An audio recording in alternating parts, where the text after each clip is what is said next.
All right, some news just coming in. Chirag Paswan is speaking right now. Let's go across to him. जिस तरीके से पूरे प्रदेश भर में कुछ लोगों की भूमिका होनी चाहिए थी,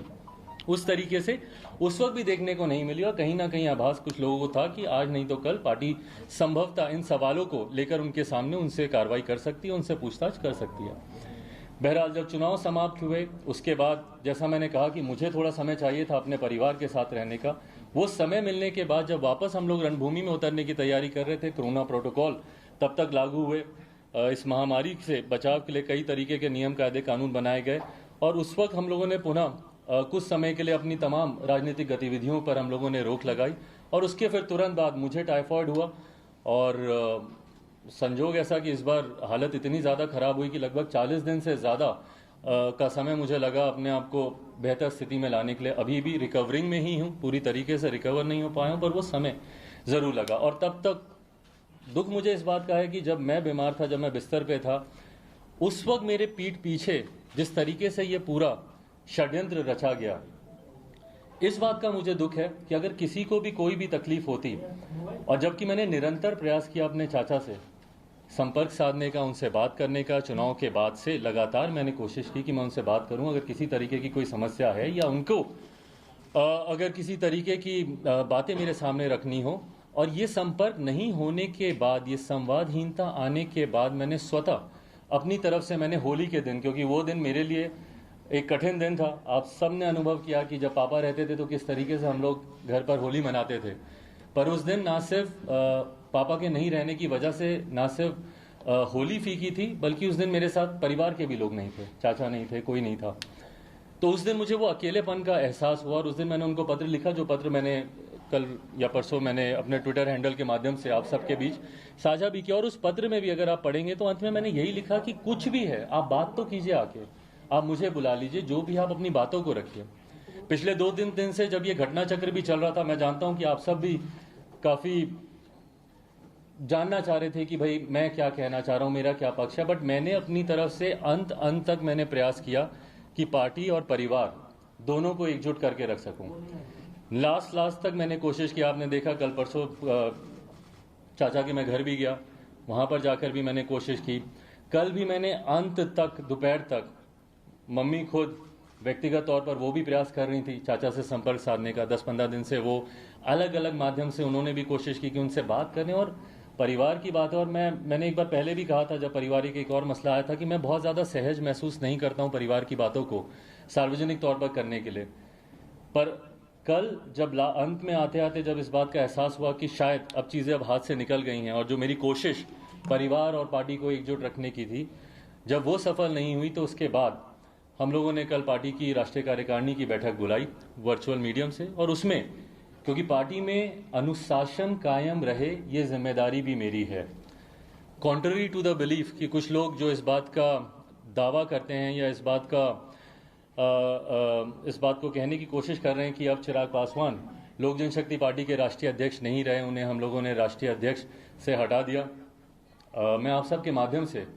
पार्टी के संविधान की जानकारी संक्षेप में आप लोग के समक्ष रखना चाहता हूं। मेरे साथ पार्टी के संविधान के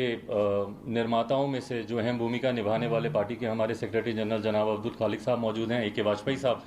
मौजूद हैं, जिन्होंने लीगली इस संविधान को ड्राफ्ट करने में एक अहम भूमिका निभाई है। तो संविधान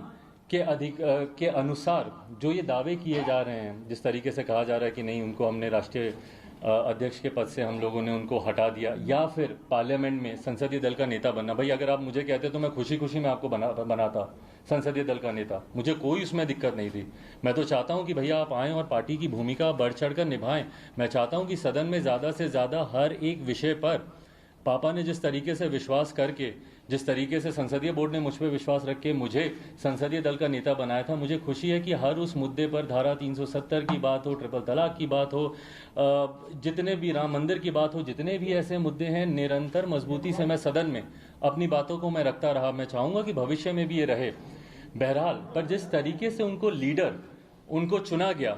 ये प्रक्रिया संवैधानिक तरीके से, और संवैधानिक तरीके से मैं राष्ट्र के संविधान की नहीं, मैं पार्टी के, लोक जनशक्ति पार्टी के संविधान की मैं बात कर रहा हूं, संवैधानिक तरीके से ये प्रक्रिया गलत है। पार्टी में पार्टी का leader of the house parliament में या विधानसभा में या विधान परिषद में कौन होगा, इस बात का निर्णय सिर्फ और सिर्फ पार्लियामेंट्री बोर्ड ले सकता है। And in absence of parliamentary board, ये पूरी की पूरी power resides in the hand of the national president. राष्ट्रीय अध्यक्ष के पास ये पूरी पावर है इस बात को चुनने की। कौन आपका leader of the house parliament में होगा, लोक जनशक्ति पार्टी का संविधान इस बात की इजाजत सिर्फ राष्ट्रीय अध्यक्ष या संसदीय बोर्ड के पास है। वहां पर मौजूदा जो सिटिंग मेंबर ऑफ पार्लियामेंट्स हैं वो आपस में इस बात का निर्णय नहीं ले सकते, ये पार्टी का संविधान कहता है। बहरहाल इसमें बहुत ज्यादा डिटेल में नहीं जाते हुए, क्योंकि संभवतः आने वाले दिनों में शायद एक लंबी कानूनी लड़ाई भी हम लोग को लड़नी पड़े, वहां पर हम लोग इस बात को मजबूती से हम लोग रखेंगे। बट आज आप लोग की जानकारी में सिर्फ मैं इन बातों को देना चाह रहा हूं कि जिस तरीके से पोर्ट्रे किया जा रहा है, मैं सामने इसलिए नहीं आ रहा था या अपनी बातों को, क्योंकि आज हम लोग दिन भर एक लंबे समय तक हम लोगों ने लीगल ओपिनियंस क्या क्या इसमें कॉन्स्टिट्यूशन के आधार पर क्या क्या चीज़ें हैं, सुबह से लंबे समय से हम लोग की बैठकें चल रही थी, तमाम इन जानकारियों को हम लोग एक दूसरे के साथ हम लोग साझा कर रहे थे।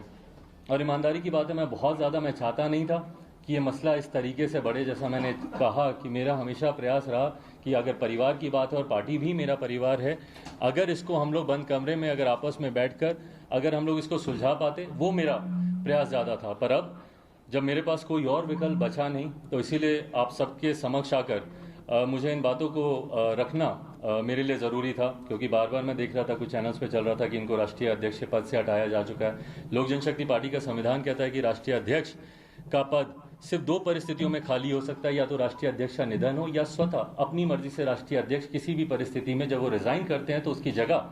दूसरे अध्यक्ष की नियुक्ति की जा सकती है। बट ये तमाम बातें, जैसा मैंने कहा, लीगल मैटर्स हैं। यहाँ पे वाजपेयी साहब मौजूद हैं, विस्तार में अगर आप इनसे अगर कुछ आप जानना चाहें तो ये आपको और विस्तृत तरीके से आपको इन सब बातों की जानकारी देंगे। पर हाँ, आज आप लोगों के सामने आने का मेरा उद्देश्य बस यही था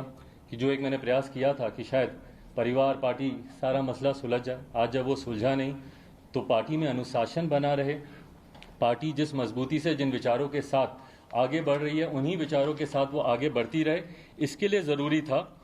कि मैं अपनी बातों को आप सब के माध्यम से, मेरे जितने समर्थक हैं या लोक जनशक्ति पार्टी में जितने लोग विश्वास रखते हैं, हमारी पार्टी के तमाम पदाधिकारी, कल भी मुझे खुशी है कि जब राष्ट्रीय कार्यकारिणी की जब बैठक हुई